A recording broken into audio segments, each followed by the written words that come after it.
अस्सलाम वालेकुम। उम्मीद है सब खैरियत से होंगे। हम लोग ये वीडियो बनाने जा रहे हैं डेप्रिसिएशन के ऊपर कि डेप्रिशिएट किस तरह से स्टार्ट होता है इसके और कौन से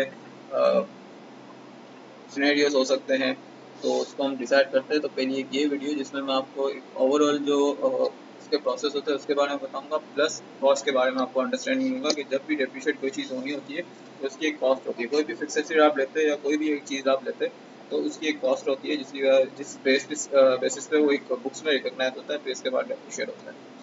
अब पहले हम उसका पर्पस करते हैं। पर्पस क्या होता है? कोई भी जब आप बिजनेस स्टार्ट करते हैं तो उसमें आप डिफरेंट फिक्स एसेट इन्वेस्ट करते हैं। लाइक जैसे पीपी में आपका ऑफिस प्रेमिसेस आ जाता है, एक लीज होल्ड लैंड आ जाती है, एक फर्नीचर्स आ जाते हैं, कंप्यूटर्स आ जाते हैं। सबकी अपनी अपनी लाइफ होती है। आपको मैं जनरल ओवरव्यू दे रहा हूँ, बाकी डिटेल में मैं आपको साथ साथ वीडियो से बता जाऊँगा आगे की वीडियोस में। अब अज्यूम करें कि आपने 1 लाख रुपए एक बिजनेस में लगाए, ठीक है। वो 1 लाख रुपए लगा के आपने कुछ बैंक में रखे होंगे, कुछ आपने अपनी इन्वेंट्री ली होगी, कुछ आपने अपने लिए कंप्यूटर लिया हुआ है, प्रीमिसेस ली होगी। तो जाहिर सी बात है प्रीमिसेस की एक बड़ी अमाउंट होगी। प्रीमिसेस की अब अमाउंट हम अज्यूम करते हैं 60,000 है। अब 60,000 देखा जाए तो आपने कैश फ्लो हो गया तो आपका एक तरह से लॉस है। बट हम इसको लॉस एक साथ रिकॉग्नाइज नहीं करते, हम इसको ओवर द यूजफुल लाइफ, इसकी जो यूजफुल लाइफ होती है, कोई भी फर्नीचर होता है 5 से 6 साल चलता है, 10 साल चलता है, तो उसमें हम एक एक करके रिकॉग्नाइज कर रहे होते हैं। अब रिकॉग्नाइज के भी अलग अलग मेथड होते हैं, 2-3 मेथड होते हैं जो कि ना IAS 16 अलाउ करता है। तो वो हम आगे आके बताएंगे डेप्रिसिएशन की वीडियोस में। मैं आपको एक पर्पस बता रहा हूँ, ठीक है। ये हो गया। अब जब वो आ जाता है तो उसको हम यूजफुल लाइफ में वो डेप्रिशिएट करना होता है इस अजम्पशन की बेसिस पे कि हम इसका जो बेनिफिट है हमने 1 साल में नहीं लिया, हम इसको उसकी यूजफुल लाइफ के हिसाब से हम उसका डेप्रिशिएट करते जाएंगे, क्योंकि हम उसका यूज करते जा रहे हैं। और यूज करने की वजह ये है कि हम इसको यूज करके अपने कैश फ्लो दूसरे जनरेट कर रहे हैं, मतलब वो हमारे कैश फ्लो जनरेट करने के लिए हमें एक हेल्प करते हैं, ठीक है। तो जैसे कि ये डेफिनेशन है, मैं आगे भी आपको बताऊंगा कि ये डेफिनेशन कब हम स्टार्ट करते हैं किसी भी एसेट की, कि हमें पता हो कि इसके हमें इकोनॉमिक बेनिफिट मिलेंगे आगे जाके। जैसे कि मैंने आपको बताया कि कैश फ्लो हमें मिलेंगे तो एक इकोनॉमिक बेनिफिट होता है, ठीक है। उसी तरह के उसकी कॉस्ट है ना रिकॉग्नाइज हम मेजर कर सकें। कोई भी चीज़ जब तक रिकॉग्नाइज नहीं हो सकती जब तक उसकी हमें कॉस्ट नहीं पता। कॉस्ट के बारे में हम डिस्कस करेंगे। पहले मैं आपको ये सारा इसका एक ओवरव्यू देता हूँ कि ये सारी चीज़ें क्या क्या होती है। इसके ऊपर जो एक IFRS अप्लाई होता है वो है IAS 16। IAS 16 डील करता है प्रॉपर्टी प्लांट एंड इक्विपमेंट की डेप्रिसिएशन को, उससे रिलेटेड हर चीज़ को। तो उसमें एक कॉस्ट का भी एलिमेंट आ जाता है। कॉस्ट क्या होती है? कॉस्ट भी दो तरह की होती है, एक इनिशियल होती है, एक सब्सिक्वेंट होती है। इनिशियल मैं आपको ओवरव्यू देता हूँ कि जब आप एक चीज़ लेते हैं तो 10,000 की आपने ले ली। अब कल को जाके आपने इसमें एक मेजर काम किया तो वो 2,000-3,000 का काम किया, तो वो भी इसमें कॉस्ट में ऐड हो जाता है, जो कि एक सब्सिक्वेंट कॉस्ट में आता है। ठीक हो गया। इसी तरह इसमें डेप्रिसिएशन का कवर्ड होता है कि जब आप एक चीज़ रिकॉग्नाइज कर देते हैं तो उसको फिर डेप्रिशिएट किस तरह करेंगे, किस हिसाब से करेंगे, कि कब कैसे करेंगे, अगर गलत कर दी तो फिर क्या करेंगे, वो सब इसमें कवर होता है। इसी तरह इसमें रीवैल्यूएशन भी आता है। आपकी जो प्रॉपर्टी होती है जो कि फिर दो तरीके से रह सकती है बुक्स में, या तो कॉस्ट में होती है, इनिशियल कॉस्ट जो रिकॉग्नाइज होती है उसी पर डेप्रिशिएट होती है, वही आ रही होती है, या वो टाइम टू टाइम के साथ रीवैल्यू भी लोग करवाते हैं। रीवैल्यू और क्या होता है? लाइक आपने 3 साल पहले एक चीज़ ली होगी लाख रुपए की, इस पर डेप्रिशिएट होते होते 50,000 हो गया, आपकी बुक्स में 50,000 आ रही है, बट आज की उसकी मार्केट वैल्यू है 60,000 है या तो 40,000 है। अज्यूम करें कि हमारी कैरिंग वैल्यू है 50,000। कैरिंग वैल्यू कैसे निकलती है? Cost minus depreciation. मैं आपको यहाँ लिख के बताता हूँ, cost minus accumulated depreciation equal to carrying value, जो कि आपकी बुक्स में आ रही होती है, उसको हम हिस्टोरिकल कॉस्ट भी बोलते हैं। अब ये 50,000 हमने अज्यूम की, बट रीवैल्यू हमने जब करवाया तो 40,000 भी होती है, 60,000 भी हो सकती है, तो उस पर एक अलग कैलकुलेशन होती है, वो हम इसको कवर करेंगे रीवैल्यूएशन वाले पार्ट में, जो कि आगे की वीडियोस में है। इसी तरह कभी कभार ऐसा होता है कि आपके जो आप ये अज्यूम करते हैं कि आप इससे कैश फ्लो जनरेट करेंगे और आप भी लेंगे, बट एट दी एंड बाद में जाके कोई ऐसे सर्कमस्टेंसेस आते हैं जिसमें आप कैश फ्लो जनरेट नहीं कर रहे होते, तो जिसकी वजह से इम्पेयरमेंट का चांस आ जाता है। जैसे मैं आपको कोविड की एग्जांपल देता हूँ। काफ़ी कंपनीज की मैन्युफैक्चरिंग बंद थी, तो उस पर कैश फ्लो जनरेट नहीं हो रहे थे, तो कंपनीज ने फिर ये किया था, अपनी इम्पेयरमेंट टेस्टिंग की थी, और उस पर काफ़ी कंपनीज में इम्पेयरमेंट का लॉस बुक हुआ था। इसके बारे में डिटेल में हम आगे वाली वीडियो में बात करेंगे। तो एक होता है आपकी डी रिकग्निशन, जब अपना सेल, आप अपना जो एसेट होता है सेल कर देते हैं, ठीक है। अब हम सबसे पहले स्टार्ट करते हैं कॉस्ट। कॉस्ट क्या होती है या कॉस्ट कैलकुलेट किस तरह होती है? जैसे मैंने यहाँ कॉस्ट की एक एग्जांपल लिखी हुई है। कि कॉस्ट ऑफ एन एसेट, मैं आपको यहाँ से भी बता देता हूँ, रेफरेंस है मेरे पास पूरा।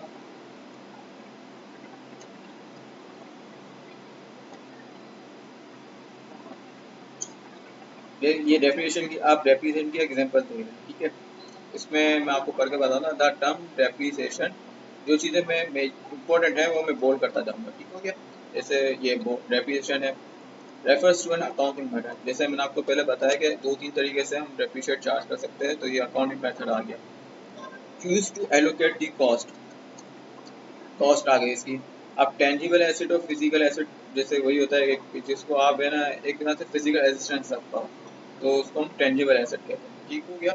और ओवर इज यूजफुल लाइफ, जैसे मैंने आपको बताया कि इसकी यूजफुल लाइफ के हिसाब से हम उसको डेप्रिशिएट करते हैं। ये डेप्रिशिएशन वाले पार्ट में करके मैं आपको खाली एक ओवरव्यू दे रहा हूँ। इसी तरह एक ये एग्जांपल लिखी हुई है, जैसे मैंने आपको बताया कि हम जब भी कोई चीज़ लेते हैं हम उसको पूरा एक साथ उसको लॉस बुक नहीं कर देते, इसको हम पहले एसेट का पार्ट बनाते हैं, टाइम के साथ हम इसको डेप्रिशिएट कर होते हैं, जिसका इम्पैक्ट डेप्रिशिएशन के हिसाब से वो जा रहा होता है उसके पीएनएल में। उसी तरह से उससे जो रेवेन्यू जनरेट हुआ होता है वो भी पीएनएल में जा रहा होता है। एक तरह से मैचिंग, आपका जो अकाउंटिंग का जो मैचिंग कॉन्सेप्ट होता है वो एक हो जाता है कि जब आप एक चीज़ ले रहे हैं उसके कैश फ्लो आ रहा है, तो उसके अगेंस्ट जो एक्सपेंस हो रहा है वो भी आप इसको रिकॉग्नाइज करते आ रहे हैं। वरना तो ऐसा होगा कि पहले साल में लॉस बुक हो जाएगा, फिर अगले साल में प्रॉफिट ही प्रॉफिट आ रही है, तो ये मैचिंग कॉन्सेप्ट नहीं होता, ठीक है। जैसे मैंने आपको ये बताया, depreciation ties equal use of using और tangible asset with the benefit gain over useful life, वही बात हो गई जो मैंने आपको ऊपर बताई। अब हम पढ़ते हैं कॉस्ट क्या होती है। Cost of the asset, cost of the asset is the cash price paid for acquisition of an asset at recognition date. सीधी सी बात है, सीधा सा लिखा हुआ है कि है ना कैश प्राइस क्या हो। कैश प्राइस ये होती है कि अज्यूम करें कि आपने ऑफिस प्रीमिसेस लिया है और ₹1,00,000 का लिया, जैसे मैंने यहाँ पे एग्जांपल भी बनाई हुई है। आपने ₹1,00,000 का ये लिया ऑफिस प्रीमिसेस, तो आपने उसके ₹1,00,000 पे किए होंगे, सही है। अब वो ₹1,00,000 पे करने के साथ है ना इसके भी दो तीन इम्पैक्ट, दो तीन सिनेरियोस हो सकते हैं। या तो ये हो सकता है कि अज्यूम करें आज है 20 अप्रैल, तो आपने ₹1,00,000 आज की डेट में पे किए पूरे के पूरे, और आपने अपने एसेट पूरा परचेज कर लिया, ठीक है। या तो ऐसा हो सकता है कि आपने शायद 20,000 पहले से दिए हुए हो, 80,000 आज आपने दिए, तो ₹1,00,000 आज जमा हुए, बट 20,000 जो पहले दिए थे उसमें भी आप एसेट रिकग्नाइज करेंगे नहीं करेंगे। बट मैं आपको ऐसे जनरल बताता हूँ, उसमें आप नहीं करेंगे, उसमें आपने एडवांस दिया होता है बट आपने अभी तक यूज़ करना स्टार्ट नहीं किया होता, तो उसमें आप नहीं करते, ठीक हो गया। इससे ना ये भी सकता है कि शायद ₹1,00,000 अमाउंट हो, बट आज की डेट में आपने खाली 50,000 दिए हुए, तो वही बात हो गई, ये एडवांस है, इसको हम रिकग्नाइज नहीं करेंगे जब तक आप पैसे पूरे या तो नहीं दे देते और आपका एसेट नहीं आता। जनरली ये होता है कि जब आपके पास बेनिफिट्स होते हैं या तो उसकी ओनरशिप होती है, उसके रिस्क एंड रिवॉर्ड होते हैं कि कल को एसेट में कुछ हो गया उसका कौन मेजर होगा, उसके जो रिवार्ड्स होंगे उस पर कोई बेनिफिट मिलेगा वो कौन लेगा, तो जब तक ये कंफर्म नहीं आता कि वो आपको ही मिलेंगे तो ये आप रिकॉग्नाइज नहीं कर सकते, ठीक है। अब ये मैंने एक एंट्री बनाई हुई है, जनरल लेजर सबने पढ़ा होगा कि किस तरह हम इसको रिकॉग्नाइज करते हैं। जैसे मैंने एक ऑफिस प्रीमिसेस लिया, अज्यूम करें वो मैंने लिया, मैं ये बाकी सारे हटा देता हूँ, मैं आपको पेज पर बताऊँगा डिटेल में, ₹1,00,000 का, ठीक है। अब उसके अगेंस्ट आपने या तो कैश दिया होगा या तो बाद में एग्री किया होगा कि आप पैसे देंगे, बट ये है कि ऑफिस की आपके पास डिलीवरी हो गई है, सही है। जैसे मैंने आपको कैश बताया, कैश प्राइस, या तो वो फौरन पेड भी हो सकती है या तो वो कंफर्म भी हो सकती है। अगर कंफर्म ही नहीं होगी, आपको पता ही नहीं होगा कि कैश प्राइस क्या होगी, तो देखा है तो फिर ये रिकॉग्नाइज ही नहीं होगी, क्योंकि मैंने आपको पहली डेफिनेशन में बताया कि आपके पास कैश है, जो कॉस्ट है वो जो शुड बी मेजर रिलायबल, मतलब आप उसको ईजिली है ना रिलायबल कर सके और उस पर जो फ्यूचर इकोनॉमिक बेनिफिट है वो आपको मिल जाएंगे, तब जाके आप रिकॉग्नाइज करते हैं। तो अज्यूम करते हैं कि आपने ₹1,00,000 का ये एसेट लिया, उसको आपने डेबिट कर दिया क्योंकि आपका ये एसेट बनेगा, ठीक है। इसको आप पूरा एक्सपेंस आउट नहीं कर सकते। इसी तरह या तो आपने कैश दिया होगा तो पेबल दिया होगा, उससे आपका ये पेबल बन गया होगा। अब ये होता है कि कभी कभार के लोग क्या करते हैं, जो जो चीज़ पे कर रहे होते हैं वो सबका सब है ना क्या कहते हैं एक्सपेंस में इसकी कॉस्ट में डाल रहे होते हैं।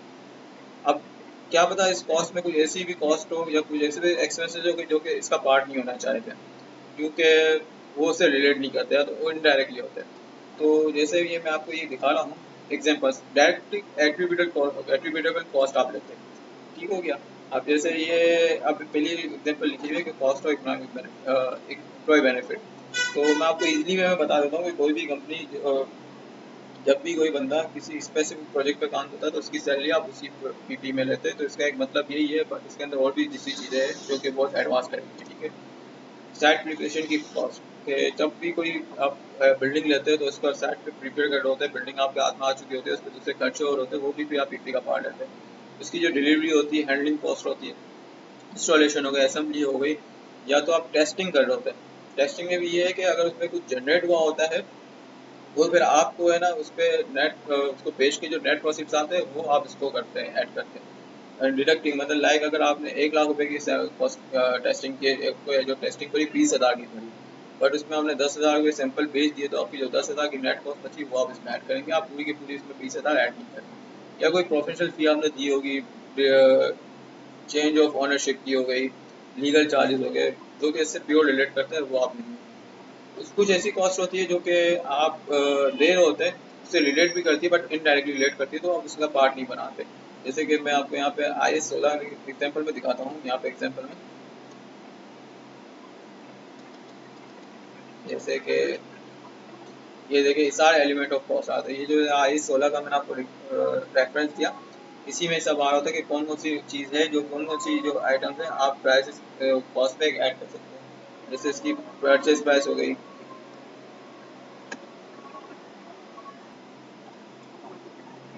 अब जैसे मैं आपको बता रहा था कि कॉस्ट भी दो तरीके से होती है, जो कि आप रिकॉग्नाइज कर सकते हैं एसेट के कॉस्ट के अंदर, लाइक जो भी एक्सपेंसेस होते हैं, और कुछ एक्सपेंस और आपको करने होते हैं, कुछ आपको अपने कॉस्ट का पार्ट बनाना होता है।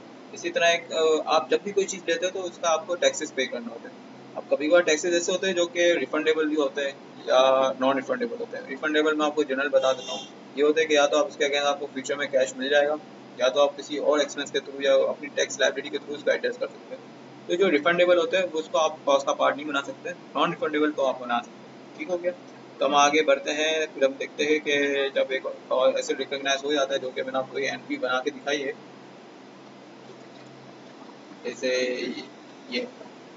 अब अज्यूम करें कि दो दो साल गुजर गए। अब इसमें हम सब्सिक्वेंट ऐसी कोई चेंजेस करने जा रहे हैं, इस पे हम काम, अब कोई भी एसेट हम लेते हैं तो उस पर डे टू डे हमारे एक्सपेंसेस आ रहे होते हैं, जैसे रिपेयर मेंटेनेंस के आते हैं, ओवरऑलिंग होती है, बहुत से काम होते हैं, जिससे ये या तो अच्छी सर्विस देता है या तो उसकी लाइफ बढ़ जाती है।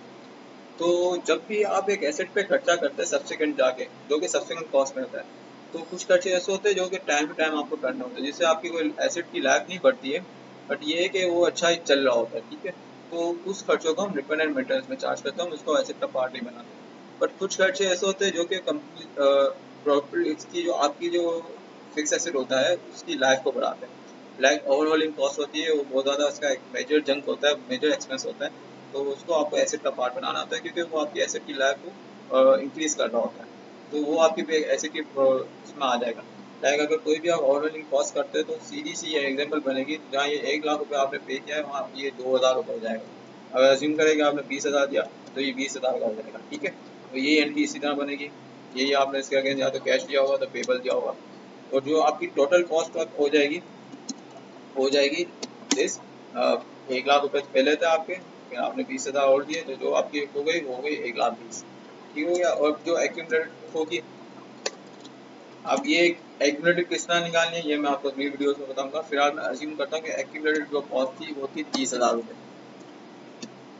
इसका मतलब ये कि अब तक इतना डेफिसिट चार्ज हो चुके हैं, तो आपके जो नेट बुक वैल्यू आ रही होगी वो आ रही होगी 120 - 30 90,000।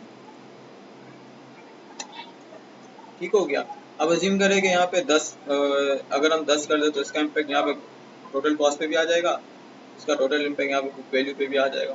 तो इस तरह जब जो आपकी बैलेंस शीट पे जो फेस पे जो अमाउंट जाती है उसको हम कहते हैं बुक वैल्यू, इसको हम हिस्टोरिकल कॉस्ट भी कहते हैं, और इसको हम कहते हैं कैरिंग वैल्यू।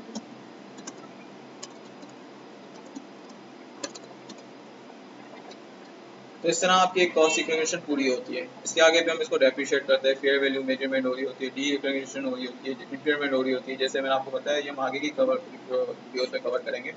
तो उम्मीद है आप सबको समझ आया होगा। अगर आपको कुछ पूछना है या आपको कोई भी चीज़ हमसे चीज़ कंफर्म करनी है या किसी भी चीज़ का रेफरेंस चाहिए तो आप हमसे पूछ सकते हैं, हम आपको कमेंट पे बता देंगे इंशाल्लाह। ठीक है सर, अल्लाह हाफ़िज़।